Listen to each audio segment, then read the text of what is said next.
this windy. My jacket just went flying into the cornfield. Alright, this is gonna be real quick because I'm already running a little behind. Deer are moving. We got a nice, good, strong north wind today. So I'm gonna go get in this set that I sat in last episode. I don't know when I showed you guys last, but I'm in this narrow strip of woods that I know deer are always moving through. So I'm gonna go get up in there. We got a nice north wind, like I said, and man, trail cameras been blowing up last night, so deer are on their feet. I gotta get going.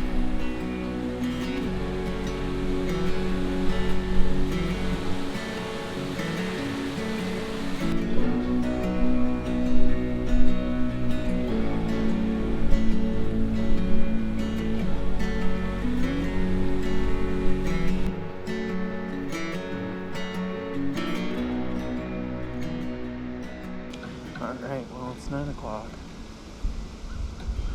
I'd like to sit for another, 35, 40 minutes, but I gotta get down, go home, do a little bit of work, come up with a plan for this evening. I got a couple ideas floating around in my head. We'll see what some other people are doing and bounce an idea or two off of them, and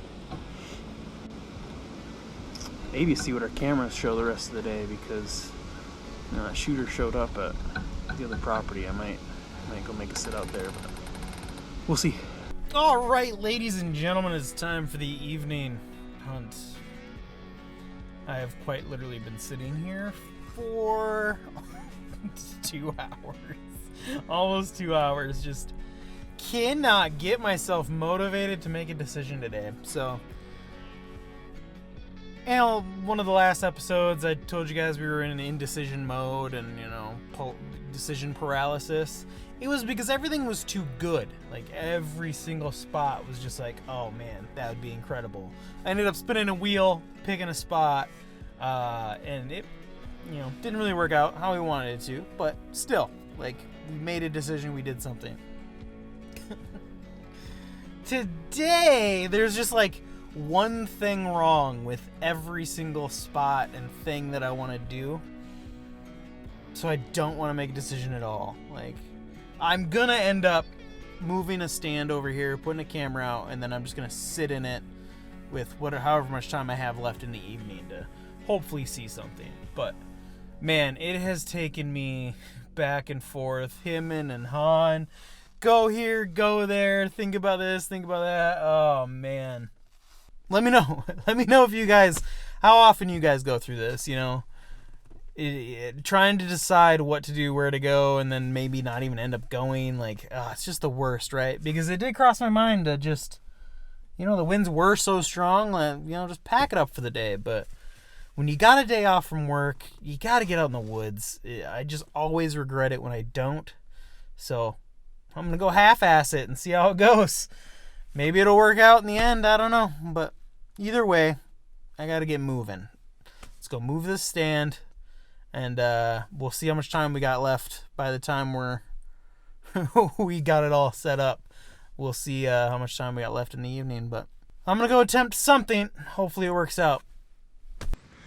I got in here to move this stand, and there are already deer down here where I was going to move it. So they just were working their way back into the woods.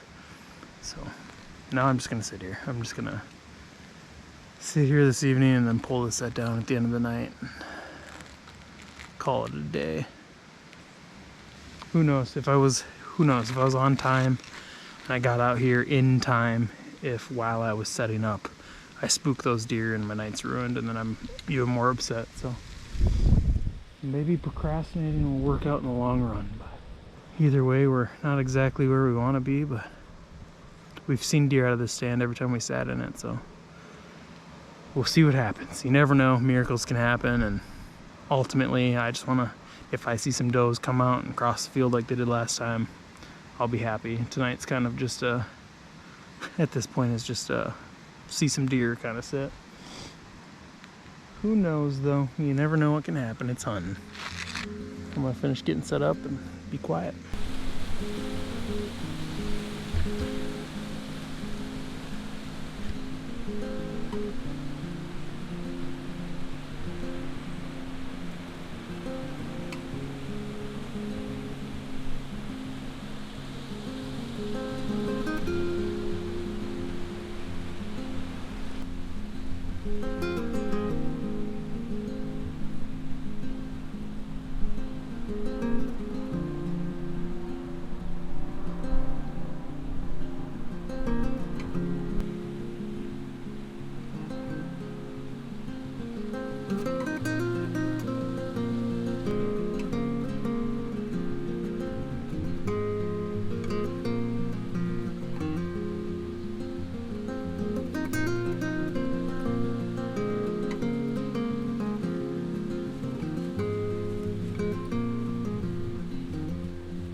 was afraid they were gonna stay in that green grass out there, and I was never gonna have an opportunity. Right here behind some leaves and like some thick stuff is where they jumped the fence. They came to this side, and they decided to walk right through 2 wide open shooting lanes at 20 yards. So if any other deer follow that same path, we are in business tonight. You know, and that's what I'm saying when I say it's hunting, anything can happen. That's what I'm talking about. You know, sat here twice. Every deer I seen was down here to the south of me. Tonight I'm gonna move the stand. I end up hemming and hawing too long, so I don't. And then here they are way to the north, right where I am. Sometimes you just overthink it, and you just go with your gut, and it'll work out. You know, fingers crossed. There's more yet as well. Like, I don't wanna, you know, that be it. But I do know that I'm leaving the stand here. Well, we only got like 30 minutes left to shooting light, but after the cows walked through, I kind of lost hope on this section, and then that only leaves deer coming out of the other side, which means they're going to be downwind of me. So it is cold though. It has been a crazy year. So all the way back to fishing, we have been absolutely blessed with just beautiful evening after beautiful evening on the lake this year. Seemingly every day I was on the lake, and it was perfect. Kind of the same thing for hunting, just cold front after cold front after cold front. You know, last year we had like one before October 20th, you know.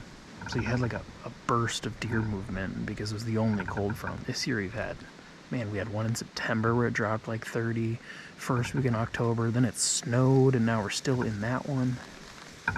So I don't really know how that is like affecting the deer, you know what I mean? And then on top of that, I have to listen to my own advice. One of the first episodes I did this year, you know, I said it's gonna be a slow early season. We have a ton of standing corn around all the properties we hunt. So I knew deer movement was gonna seem weird and off and slow this year. But I have a feeling with how the cold fronts have been lining up, once those bean fields all get cut and they start cutting the cornfields, we're gonna have an explosion of just mature bucks in the woods getting shot at. And we do have some target-rich environments, so I'm excited. You know, these are just bonus hunts all the way up until like October 25th, 26th for me. Bonus. Every time I get to get in the woods, it's just extra hunts that I normally wouldn't. Last year, I think I only hunted like 3 or 4 times total. The year before that, I think I only hunted like twice before my rutcation. So these are all just bonus hunts, and I've been enjoying them. Been learning, got new equipment, been enjoying it. Beautiful sunsets in a tree, you know, you can't beat it. What a time.